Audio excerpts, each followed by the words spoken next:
Hey, what's going on, my friends? Welcome to my YouTube channel. My name is Victor, and today I'm going to share with you 5 things I think you should know about this upcoming new moon and partial solar eclipse that I know for a fact you're already feeling right now. It's the 3rd of the month, I believe. It's very intense, very powerful, very transformative, holds just an immense amount of potential for your life, for yourself, your sense of self, your sense of spiritual awareness and accomplishment, also that expressed into your world and reality and your careers and relationships. There's a lot going on, but it's not an easy shift. It's been wild for me even today. Normally, you guys know I like to be at the Red Rocks. Well, my truck won't start. I just had the tow truck guy kind of give up 5 minutes ago, so I'm kind of rolling with the punches a bit myself, doing my best to stay afloat in these rocky but transformative times.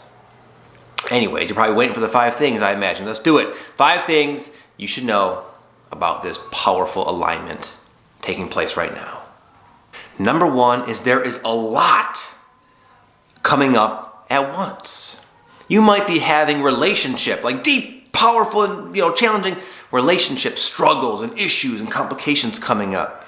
You might be having old childhood memories surfacing in your dreams that you can sense have been correlated with many of your problems and issues throughout life. You probably have a lot of external problems, like me, with not problems, but just challenges, manifestations of your journey to alignment, we'll say. The tow truck thing, my car won't start, just all these little things on all levels, internally and also externally, might be happening to you all at once. And during this time, you might feel physically compromised by the energy. I know I do, man. In fact, I have this thing on my wrist. You can see it. It's called a whoop. It takes my vitals. It measures my resting heart rate every morning, just how many calories I burn throughout the day, and also my heart rate variability. Now, your heart rate, the tempo, real quick, the tempo of your heart, it's actually good that it's not consistent, because that means it's kind of relaxed. When the tempo of your heart rate or your pulse is very consistent, it means you're very stressed out. Your body's working very hard systematically to try to help you recover. Well, I've been doing everything I possibly can to stay calm and cool. I meditate before bed, and as an example. And I woke up, my whoop score was horrible. I had a 21% recovery, which is just terrible. My point is, there's just so much going on. It can be so taxing. But as we get into the reading later on down the line, it's because we all are collectively ready for such a powerful shift. And even though it's difficult, we got what it takes. Number 2 is, I would imagine you're probably already right now in the middle of a massive life, maybe a life situational transition. On all levels, again. It reminds me very reminiscent of where I was back in 2016. For up until that point, I was a pot grower and a personal trainer. Those are my trades, those are my identity, that's what I did. I didn't know anything else. And then everything was just in flux, kind of like it might feel like now for you, where everything you thought you were is just decaying away. You're going through this tumultuous, energetic sort of shift. Your life is uncertain. You're on unstable grounds. And you're heading into something brand new, so different, so awesome, that you can't even fathom it. You don't even know where it's heading, but you're just sort of going with the flow because you have no other choice. And the outcome for me was going from the life I thought I was limited to being this ascension YouTuber coach guy with a much more abundant and free and ideal lifestyle, deeply satisfying, it's such a strong resonance, such a strong homecoming to the true self is what's going down right now. But you're probably not there yet. You're probably in the middle of a massive transition. It's very important during these times to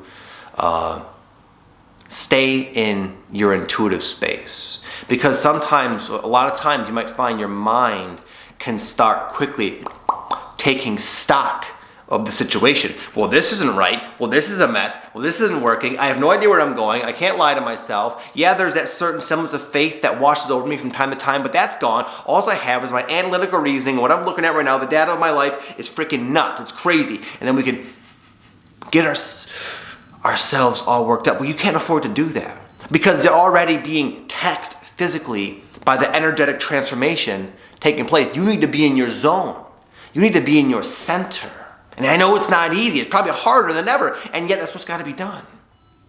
So take a page out of my book. I do a lot of yoga, a lot of meditation, a lot of deep breathing, a lot of exercise. I eat very healthy foods. And I have, as of lately, because it's like desperate times call for desperate measures, I go through this whole evening routine right before bed so I sleep restfully. I do some yoga, some foam rolling, some meditation, I take a cold shower, and then I try to read and I meditate right before bed. And even doing that, as you can see, I'm still kind of a mess. But it's important to stay in your flow, because when you're in your flow, you're seeing all of this as just a surface level manifestation of the profound shift that when you're in your creative space, you can feel and connect to. And in that, there's faith, there's trust. There's the knowing, the remembrance that this is okay. Not only is it okay, it's awesome. It's your dreams coming true so fast it's overwhelming you. So stay in your flow, and whatever it takes for you to get into your flow, do a lot of that during this time, during this shift. Number 3, it's time to be the master that you are, that you've always been. Sure, the test might be challenging, but you're equipped for it. You're ready for it. You've prepared for it. Very similar to a PhD in college, getting ready to do their dissertation. That's a big homework assignment, big paper they have to prepare, a big presentation, I believe. I don't know exactly how much about it, but I know it's a big deal. I know it takes a lot of time and a lot of energy, and it really stretches the college student. But they've had their entire, from kindergarten all the way up to their, 8th year in college, all of that time to learn everything they need to know. And now, even though it's their greatest challenge perhaps ever, they're ready for it. So it's time for you to knock it out of the park because you're well trained. You're not new to these shifts. You're not new to these energies. You're not new to the transformation process. You're not new to the breakdown phase. The breakdown phase always leads into the build-up phase and a life that you prefer much more so than what you are maybe clinging to. All of this is not new to you. But you need to be the master that you are. You got to do your dissertation now. Now it's the big test. But after that big dissertation, what happens? After all that time, all that money, all those stressful nights of cramming and whatever you got to do to get through college, you have that piece of paper. You have that slip. Well, in your case, you're getting more than a slip of paper. You're getting a vibrational frequency that you deserve, that you've worked for, that will very soon ripple out into your careers, into your relationships, into your sense of inner peace. The frequency in which you experience joy and happiness. The ability to experience very, very deep levels of joy and bliss and happiness. You're going to live at a higher octave, a higher frequency, a better reality, a new paradigm. That's what you've been working for, and that's what the test is all about right now, but you gotta be the master in order to achieve it. But the good news is you already are, and you always have been. And now it's time you realize that. Because this shift is so profound, and it's so macrocosmic in the context of your life and your soul's journey here on earth, you might find yourself contemplating your legacy, your soul's mission. Not like the next 3 months of your life, but ultimately when you die, who would you have been? You might find yourself really interested in discovering who that is. Who did you come to be? What path did you come to walk? What kind of splash did you come to make in the world? You might find yourself thinking about that. You might find yourself getting insights about that. You might find yourself getting confirmations from the world saying, yeah, that's you. That is your path. I know it's not what you expected. It's not what your parents maybe would have wanted, or your friends will understand, or even you understand. But that's who you are, and that's who you came to be. And even though you don't feel ready, even though you're bogged down by the energetic transformation going on, even though all hell's breaking loose in your life, you know it's time to get on with it. I'll give an example. More of a mild example. We had a psychic reading the other day. This woman, awesome woman, Jennifer, came to my house. She normally works in Sedona. And she told my wife that she was going to be a channeler, like an ET channeler. I know how weird that sounds. And my wife is much less esoteric minded than me. But she told my wife, listen, you're going to be this channeler, and you're going to be like, have this global presence. You have this big, bad, massive role to play. My wife has kind of known that. And I've always been on the fence. How hard should I push her? Because I sense that she's got big plans for her as well, but she's doing the mom thing. I kind of gave her space. But anyway, it wasn't just me. It's just this other woman, and just from her life is saying, listen, it's time to go and do this thing that even though you can't wrap your mind around it, there's probably a part of you that resonates with it. And that's the case for my wife. The idea of being a channeler is so out there for her, way more out there for her than it would be for me. And yet she knows it's time to do that, because that's what she agreed to do before coming here, before getting lost in the dream of physical reality and severed from that soul connection. It's time to wake up and to become and to express, to share who you are. But it might be surprising, it might be bigger than your mind would prefer, and it might seem overwhelming, but and regardless, it's the time. It's the time for you to start living your legacy.